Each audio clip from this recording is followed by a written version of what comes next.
하나님 말씀 보겠습니다. 하나님 말씀은 마태복음 6장입니다.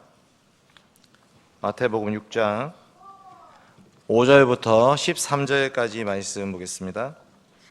마태복음 6장 5절에서 13절까지 말씀 교독하도록 하겠습니다. 13절은 같이 읽겠습니다. 또 너희는 기도할 때에 외식하는 자와 같이 하지 말라. 그들은 사람에게 보이려고 회당과 큰 거리 어귀에 서서 기도하기를 좋아하느니라. 내가 진실로 너희에게 이르노니 그들은 자기 상을 이미 받았느니라.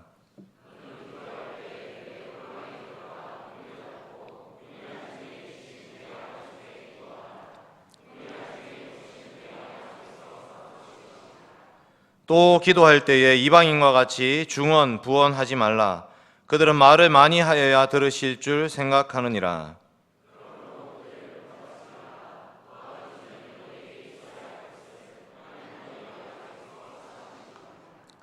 그러므로 너희는 이렇게 기도하라. 하늘에 계신 우리 아버지여, 이름이 거룩히 여김을 받으시오며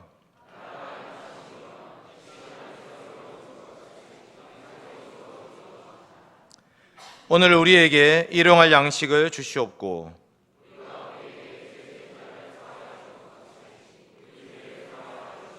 같이 읽겠습니다. 우리를 시험에 들게 하지 마시옵고 다만 악에서 구하시옵소서. 나라와 권세와 영광이 아버지께 영원히 있사옵나이다. 아멘. 사랑하는 성도 여러분, 우리는 오늘 감사의 생활 중에 두 번째 부분인 기도에 대해서 배우려고 합니다. 감사의 생활의 첫 번째 부분은 십계명 말씀이었습니다. 우리는 하나님께서 우리를 구원해 주신 은혜에 대한 감사의 표현으로 십계명을 지키며 살아갑니다. 그리고 또한 이 기도를 하면서 살아가는 것이 하나님 우리를 구원해 주신 은혜에 대한 감사의 표현인 것입니다. 이 말씀과 기도라는 것은 우리의 신앙생활의 기초 중의 기초입니다. 우리가 주일 학생들, 어린아이들 가르칠 때에 무엇부터 가르칩니까? 신앙생활을 이 아이들에게 가르쳐야 됩니다. 유아부에게 그 2살, 3살 이 아이들에게 무엇부터 가르칩니까? 물론 하나님 말씀을 가르칩니다. 그와 함께 동시에 이 어린아이들도 그 조그마한 손으로 두 손 모으고 눈 감고 기도하면서 보이지 않는 하나님이 살아계시다는 것을 인정하게 하고 그 하나님 앞에 기도함으로 자신의 필요를 구하라고 합니다. 조금 더 나이가 들면 밥 먹을 때마다 또 기도하게 하고 그 다음에 아침 저녁으로 일어날 때든지 밤에 잠잘 때든지 이 기도를 가르칩니다. 이 기도라는 것은 우리의 삶이라는 것이 보이는 것으로 이루어지는 것이 아니라 보이지 않는 하나님께서 주관하고 다스린다는 것을 고백하는 행위인 것입니다. 하이델베르크 교리문답 116문답 한번 띄워주십시오. 그리스도인에게 왜 기도가 필요합니까? 답을 한번 읽어주십시오.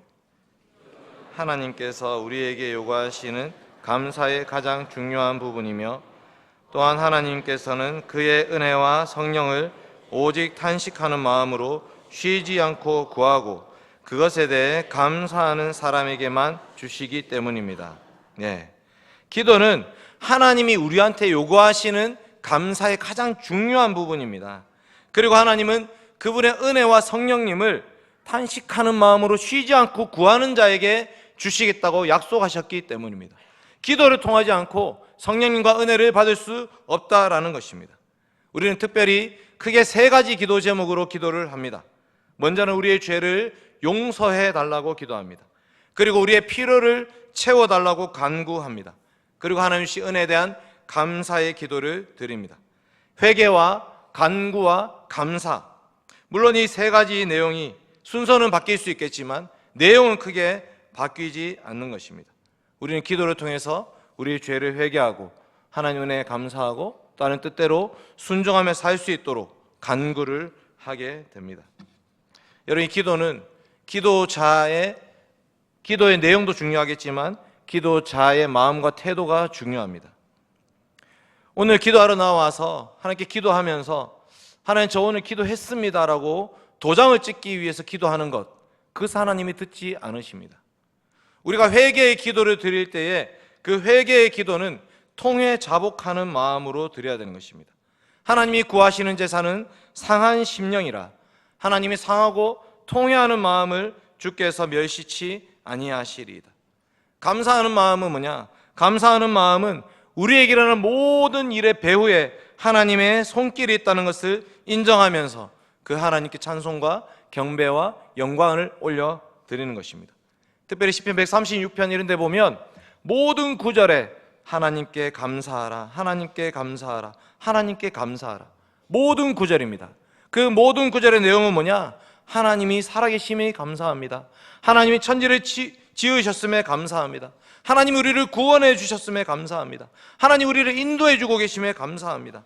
하나님 우리를 대적으로부터 건져주시고 육체에 먹을 것을 주신 것에 감사합니다. 그리고 하늘의 하나님께 감사합니다.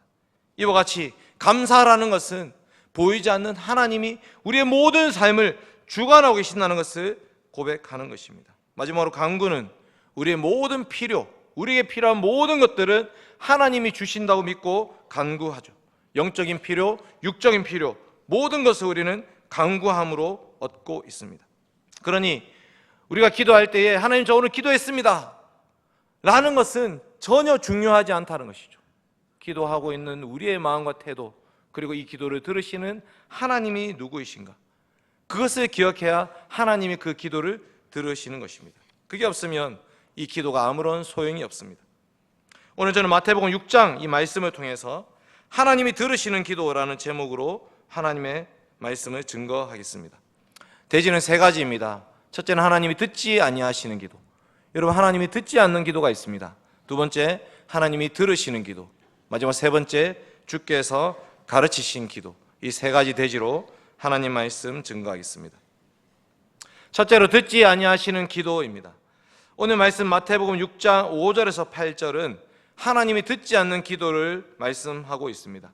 두 가지를 듣지 않으십니다. 첫 번째는 외식하는 자의 기도를 듣지 않으십니다. 그리고 두 번째, 이방인의 기도를 듣지 않습니다. 외식하는 자의 기도를 듣지 않는다. 한번 보십시오. 마태복음 6장 5절 말씀 같이 읽겠습니다. 마태복음 6장 5절 말씀 시작. 또 너희는 기도할 때에 외식하는 자와 같이 하지 말라. 그들은 사람에게 보이려고 회당과 큰 거리 어귀에 서서 기도하기를 좋아하느니라. 내가 진실로 너희에게 이르노니 그들은 자기 상을 이미 받았느니라. 아멘. 이 외식하는 자의 기도는 누구한테 하는 것입니까? 어쩌면 하나님께 기도를 드리는 것이 아니라 사람들에게 보이기 위해 산다, 이렇게 볼 수 있습니다. 이 사람들 어디서 기도하냐? 회당과 큰 거리 어귀에 서서 기도합니다. 사람들이 많이 모이는 곳입니다. 예수님 당시의 유대인들의 삶은 회당 중심의 삶이었습니다. 탈무드라는 곳에 보면 예수님 당시에 예루살렘에 있는 회당의 숫자가 400여 개나 되었다고 합니다.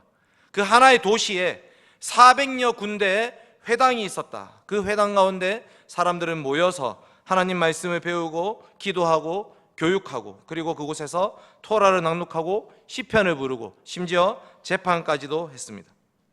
그러니 회당이라는 곳이 유대인들의 삶에 있어서 얼마나 중요한 곳이었는지 알 수 있습니다. 안 가는 날이 없는 거죠. 항상 그 유대인의 회당에서 사람들이 모여있고 매 안식일마다는 무조건 모여서 그 토라의 말씀을 낭독하고 시편을 부릅니다. 그러니 이 회당에서 사람들이 보는 앞에서 사람이 서서 기도하기 시작합니다. 하나님, 저는 저 세리와 같지 아니함을 감사하나이다. 저는 11조를 하나님께 꼬박꼬박 드리고 있습니다. 하나님, 저는 기도합니다. 금식 기도합니다. 라고 하면서 사람들이 보는 앞에서 서서 자신의 의와 자신의 공로를 자랑하기 시작하는 것입니다. 사람들이 이목이 집중됩니다. 아니, 저 사람이 누구지? 누군데 저렇게 거룩하게 기도하는 것인가? 여러분, 마태복음 23장 한번 찾아볼까요? 마태복음 23장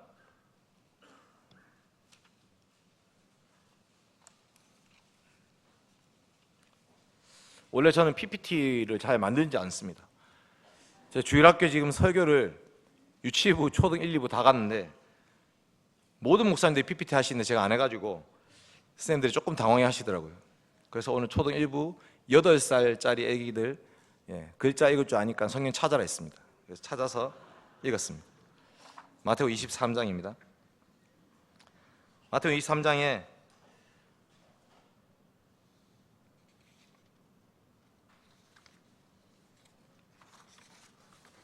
2절 말씀과 5절 말씀 보겠습니다. 2절과 5절, 마태복음 23장 2절과 5절입니다. 시작.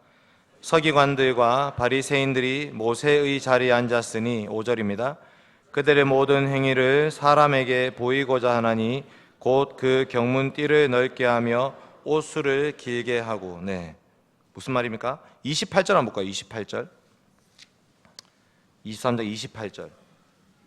시작. 이와 같이 너희도 겉으로는 사람에게 옳게 보이되 안으로는 외식과 불법이 가득하도다.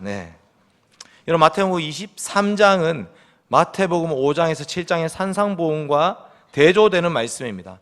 마태복음 5장의 산상보훈에서는 복 있는 사람에 대해서 말하고 있습니다. 복 있는 사람, 복이 있나니 복이 있나니 팔복을 말하죠. 마태복음 23장에서는 화 있을진저, 화 있을진저 7번, 8번 화 있을진저를 말하고 있습니다. 그런데 그 화 있을진저의 대상이 누구냐? 외식하는 서기관과 바리새인들이요. 13절, 15절, 16절, 23절, 25절, 27절, 29절 화 있을진저 외식하는 서기관들과 바리새인들이요. 그들이 왜 외식하는 자들이냐? 사람들에게, 모든 행위를 사람들에게 보이고자 하되 너희가 겉으로는 사람에게 옳게 보이되 안으로는 외식과 불법이 가득하도다. 마태복음 6장에 있는 이 외식하는 자가 누구냐? 회당에서 왜 서서 기도하느냐? 이 사람 바로 서기관과 바리새인들을 뜻하는 것입니다. 이 사람들은 서기관은 뭐하냐? 성경을 필사하는 사람들입니다. 그때는 인쇄술이 없기 때문에 성경을 뺏겨서 그 성경을 기록하게 했던 사람들입니다. 그런데 어느 순간부터 이 서기관들은 성경을 뺏겨서 쓸 뿐만 아니라 성경의 내용을 해석해서 가르치기 시작했습니다. 그리고 그 서기관이 어느샌가 사람들 앞에 서서 손을 들고 기도하기 시작하는 것입니다. 예수님 바로 그 외식하는 자의 기도를 듣지 않으신다고 말씀하십니다.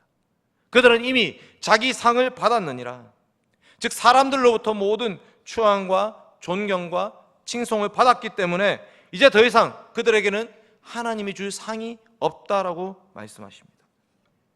이 사람들은 회당에서만 그렇게 기도했던 것이 아니고 큰 거리 어귀로 나갔습니다. 큰 거리 어귀란 말은 여기를 치면 이동 사거리 같은 곳입니다. 타이어뱅크 있는 거기. 수많은 사람들이 오가는 것이죠. 하루에도 수많은 사람들이 오가는 곳. 거기에 자기 혼자 손을 들고 서서 기도하기 시작하는 것입니다. 예수님 당시에 그런 서기관들이 많이 있었던 것 같습니다.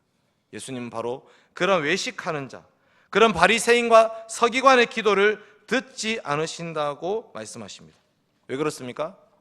그의 마음에는 이 기도를 들으시는 하나님에 대한 생각이 없습니다.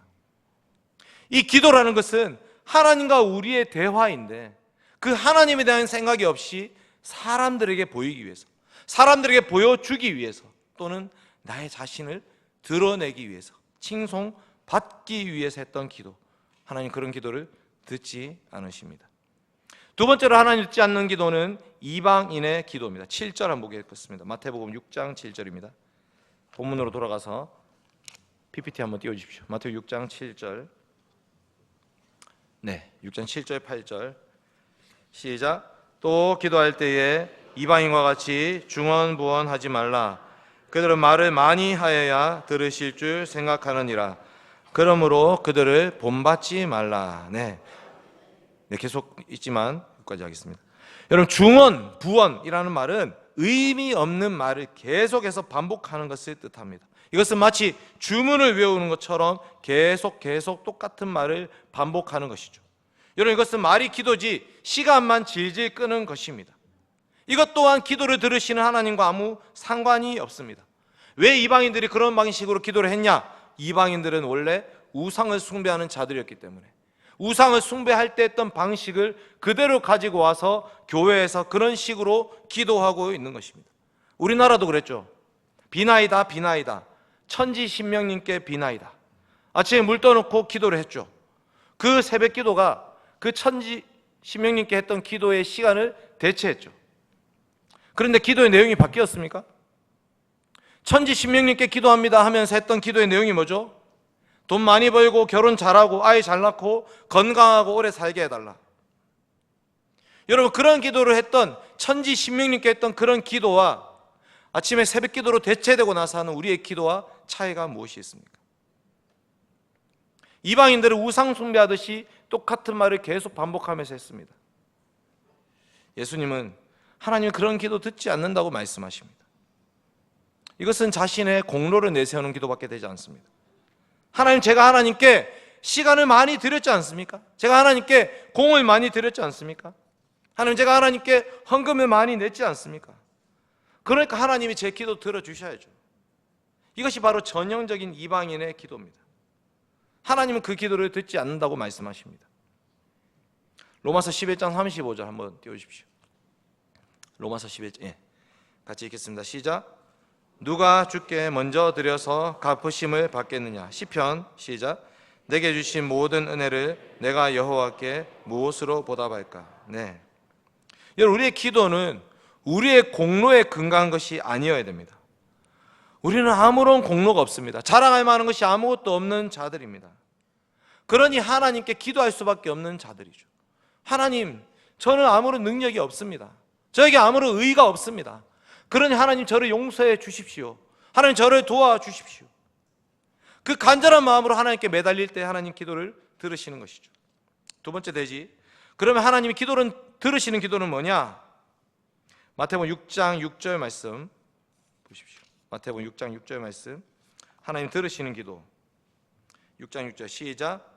너는 기도할 때에 내 골방에 들어가 문을 닫고 은밀한 중에 계신 내 아버지께 기도하라. 은밀한 중에 보시는 내 아버지께서 갚으시리라. 아멘. 여러분, 핵심은 골방, 이것이 아닙니다. 장소가 아니고 누구한테 기도하냐라는 것입니다. 6장 6절에서 누구에게 기도합니까? 내 아버지께, 너의 아버지께 기도하라고 말씀하십니다. 여러분, 우리는 하나님에게 우리가 하나님을 아버지라고 부를 수 없는 자들이죠. 우리는 죄의 종로를 타던 자들이고 진노의 자녀들이었기 때문에 하나님을 아버지라고 부를 수 있는 자격이 없는 자들이었습니다. 그런데 우리는 하나님을 아버지라고 부르면서 기도하라고 말씀하십니다. 하나님을 아버지라고 부르는 것은 오직 예수 그리스도의 은혜로 말미암는 것입니다. 하이델베르크 교리문도 한번 볼까요? 26문 띄워주십시오. 전능하신 성부 하나님 천지의 창조주를 나는 믿사오며 라고 고백할 때 당신은 무엇을 믿습니까? 시작.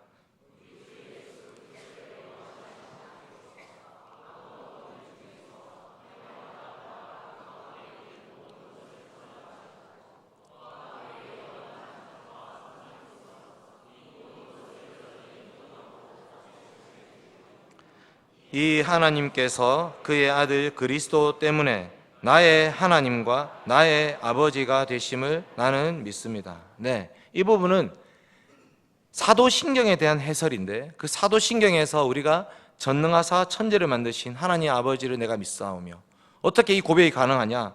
예수 그리스도 때문에 나의 하나님과 나의 아버지가 되심을 믿기 때문입니다. 그 다음 구절 보십시오. 후반부 뒤로 넘어가가지고 이어서 시작.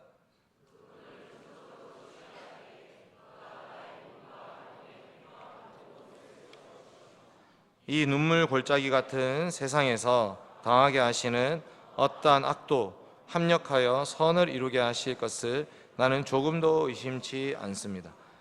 그는 전능하신 하나님이시기에 그리하실 수 있고 신실하신 아버지이기에 그리하기를 원하십니다. 네, 하나님은 우리의 아버지가 되신다라는 것은 사도신경에서 하는 고백일 뿐만 아니라 주기도문에서 하나님 우리를 기도를 들으시는 그 관계에서도 하나님, 저희는 하나님의 자녀로 이 자리에 서 있습니다. 요한복음 말씀하십니다. 영접하는 자, 곧 그 이름을 믿는 자들에게는 하나님의 자녀가 되는 권세를 주셨으니. 아멘. 우리는 하나님을 아버지라고 부르면서 하나님께 나아갈 수 있는 것입니다. 멀리 계신, 하늘에 계신 분, 전능하신 분, 전지하신 분, 거룩하신 분, 어미로우신 분, 공의로우신 분, 그렇게만 하나님을 부르는 것이 아니라 그 하나님이 우리 아빠가 되십니다. 그 하나님 우리 아버지가 되십니다. 하나님, 아빠, 아버지 도와주십시오. 오늘 말씀에 주기도문 해설에도 나옵니다. 하이델베르크 교리문답 117문 한번 보십시오. 하나님 기뻐하고 들으시는 기도는 어떠한 것입니까? 첫째, 시작.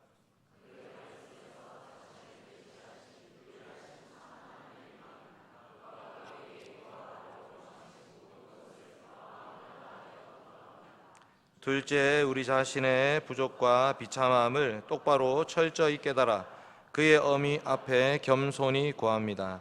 셋째, 비록 우리는 받을 자격이 없는 자들이지만 하나님께서 그의 말씀에서 약속하신 대로 우리 주 그리스도 때문에 우리의 기도를 분명히 들어주신다는 이 확실한 근거를 우리는 가지고 있습니다. 네. 하나님 아버지라고 부를 수 있는 근거, 우리가 하나님께 기도함으로 하나님이 이 기도를 들어주신다는 확신, 어떻게 가질 수 있냐? 우리 주 예수 그리스도 안에서 우리도 하나님을 아버지라 부르기 때문입니다. 여러분, 예수님의 기도 생활을 한번 생각해 보십시오. 예수님의 기도 생활, 예수님이 기도를 드리면서 살아가셨는데 예수님의 기도 가운데 하나님이 응답하지 않은 기도가 있습니까? 예수님은 공생애 내내 기도하십니다. 세례를 받으실 때 기도하시고, 한적한 곳에서 습관적으로 기도하시고, 12 제자를 부르기 전에도 기도하시고, 내가 누구냐라고 물으실 때도 기도하시고, 변화산에서도 기도하시고, 기도를 가르쳐 주실 때도 기도하고 가르치시고, 감람산에서도 기도하시고, 베드로가 부인할 것을 알고도 기도하시고, 겟세마네 동산에서 또 기도하시고, 십자가에서도 기도하시고. 예수님의 인생이라는 것은 기도로 점철되어 있는 것입니다. 그 모든 공생의 가운데 예수님은 하나님 아버지와 소통하면서 아버지의 뜻을 구하면서 그렇게 기도하며 하루하루를 살아가셨던 것입니다. 심지어 십자가에 못 박혀 죽는 것 좋아.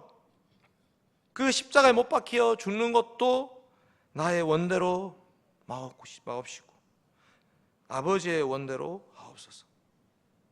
예수님은 매일매일 그날 있을 일들, 그날 만날 사람들 기도하면서 하나님, 오늘 제가 이것을 해야 됩니다. 오늘 12 제자를 불러야 됩니다. 오늘 내가 삭개오를 찾아가야 됩니다. 내가 오늘 사마리아 여인을 만나야 됩니다.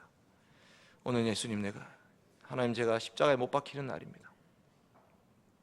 예수님도 하루하루를 기도하면서 살아가셨습니다. 그 기도 가운데 하나님이 듣지 않으신 기도 하나도 없죠. 유일한 기도, 나의 하나님 어찌하여 나를 버리셨나이까. 내가 너를 버리지 않고는 저 사람들을 구원할 길이 없기 때문에 하나님 아버지께서도 그 예수님의 기도는 들을 수가 없습니다. 그러나 예수님 전체 인생이 기도하는 인생이셨고, 우리는 그 예수님 믿는 믿음으로 구원받은 자로서 우리가 기도할 때도 이제 우리도 예수님 안에서 기도하게 되는 것입니다. 예수님의 이름으로 기도합니다라는 말은 예수 그리스도께서 이루신 모든 구속 역사 그 가운데 저도 포함시켜 주십시오. 예수님의 이름으로 기도합니다. 예수님이 하셨던 모든 말씀 가운데 이 기도를 응답해 주십시오. 이방인의 기도가 잘못된 것은 예수님을 통해서 하나님을 아버지라고 부를 수 없는 이방 우상 숭배자들이기 때문입니다. 그들은 갈멜살 꼭대기에서 바알과 아세라 선지자들이 그렇게 했던 것처럼 아무리 떼를 쓰고 소리를 질러도 하나님은 응답하지 않습니다. 그러나 우리는 다르죠. 우리는 하나님을 아버지라고 부르면서 기도합니다. 오늘 마태복음 6장 8절 이렇게 말합니다.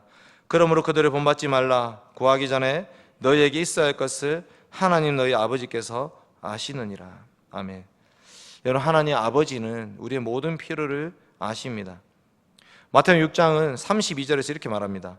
이는 다 이방인들이 구하는 것이라. 이방인들이 구하는 것은 뭐냐? 무엇을 먹을까? 무엇을 마실까? 무엇을 입을까? 하지 말라. 내가 너희를 먹이고 내가 너희를 입히고 내가 너희에게 마실 것을 준다.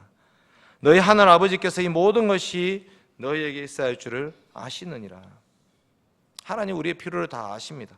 우리 아버지가 되시기 때문입니다. 그러면 하나님 여러분 다 아시는데 그럼에도 불구하고 왜 기도해야 됩니까? 그것은 바로 그것이 우리가 기도함을 통해서 하나님과 우리의 관계를 보여주는 것이기 때문입니다. 기도는 하나님과의 교제입니다. 교제, 만나고 사귀고 대화하고 서로 깊이 알아가는 것이 교제입니다. 여러분, 결혼하고 나서 대화합니까? 아내와 대화하시죠? 결혼하고 나서. 물론 연애 때도 대화를 많이 했죠. 연애 때도 대화를 많이 합니다. 그러나 결혼해서 더 많은 이야기를 할 수밖에 없죠. 너무 많은 상황들을 맞닥뜨리기 때문에. 그런데 그 부부관계 안에서 서로 대화하면서 교제가 깊어지는 것입니다. 아, 이 사람은 이렇게 생각하는구나. 이 사람은 저렇게 생각하는구나. 내가 생각을 바꿔야겠다. 이런 일은 잘 일어나지 않지만 어쨌든 저 사람의 이해해 줘야겠다. 대화하면서 서로 깊이 알아가는 것입니다. 그런데 바로 기도가 그런 것입니다. 여러분, 하나님이 어떤 분이신지 우리가 어떻게 알 수 있습니까? 하나님의 말씀을 통해서밖에 하나님 알 수가 없는데, 이 말씀을 이해하기 위해서 이 말씀을 기록하신 성령 하나님께서 가르쳐 주셔야 이 말씀을 이해할 수 있습니다. 깨달을 수 있습니다. 배울 수 있습니다. 그러니 우리는 말씀을 펼쳐놓고 그 말씀을 이해하는 것도 하나님 도와주십시오라고 기도하면서 하나님 말씀을 읽고 묵상하는 것입니다.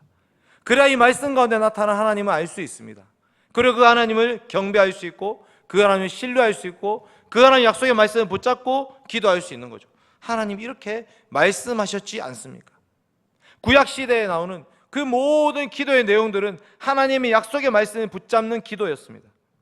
하나님 이렇게 약속하셨지 않습니까? 하나님은 공의로우신 분이지 않습니까? 하나님 우리를 구원하신다고 말씀하셨지 않습니까? 하나님 성전에 향해서 손들고 기도하면 다시 회복시켜 주겠다고 약속하셨지 않습니까? 사자굴이 두렵지 않습니다. 하나님 그것이 아니라 하나님 약속의 말씀 붙잡고 기도합니다. 하나님 들어주십시오. 기도는 교제가 깊어지는 것입니다. 그럴 때 하나님 우리에게 더 큰 은혜의 말씀, 더 깊은 말씀을 깨닫게 해주시고 보여주십니다. 우리 주 예수 그리스도께서는 지속적으로 계속해서 기도하시면서 하나님의 뜻을 구하며 나아가셨습니다. 여러분, 예수님은 사실 하나님이시기 때문에 그렇게 하지 않으셔도 되는 것입니다. 그런데 왜 그렇게 사셨냐? 누구에게 그 모습을 보여주시냐? 제자들에게. 너희도 나처럼 그렇게 기도하며 살아라. 그리고 오늘 드디어 말씀하십니다. 너희도 하나님을 아버지라 부르면서 주께서 가르치신 기도, 이 기도를 드리며 나아가라. 아버지로부터 모든 것을 공급받고 아버지께 감사하며 살아라.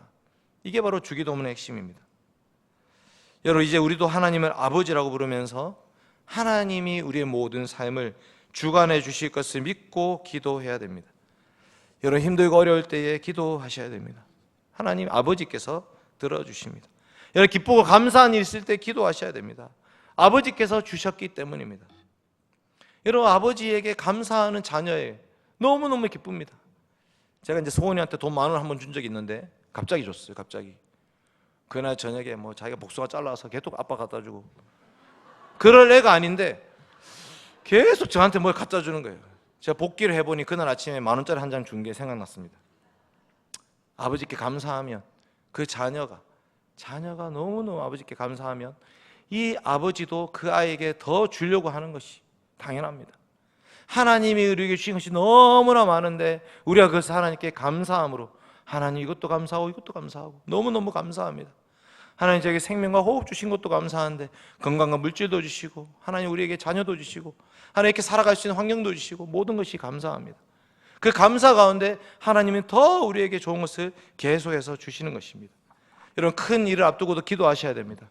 하나님 이 일, 하나님 저는 도저히 할 수가 없습니다. 감당할 수 없지만 하나님 아버지께서 도와주십시오. 큰 일뿐만 아니라 소소한 일도 기도하셔야 됩니다. 작은 하루하루를 살아가는 것도 기도함으로 하나님과 동행하셔야 됩니다.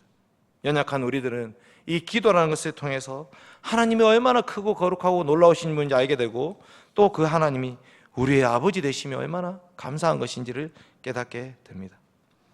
마지막으로 주께서 가르친 기도입니다. 하이델베르크 교리문답 118문 한번 띄워주십시오.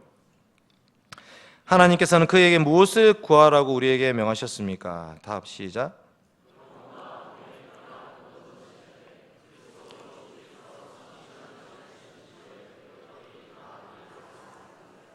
네, 그래서 앞으로 주기도문 내용을 한 부분씩 배워서 52주 이렇게 해서 하이델베르크 교리문답을 마치게 됩니다.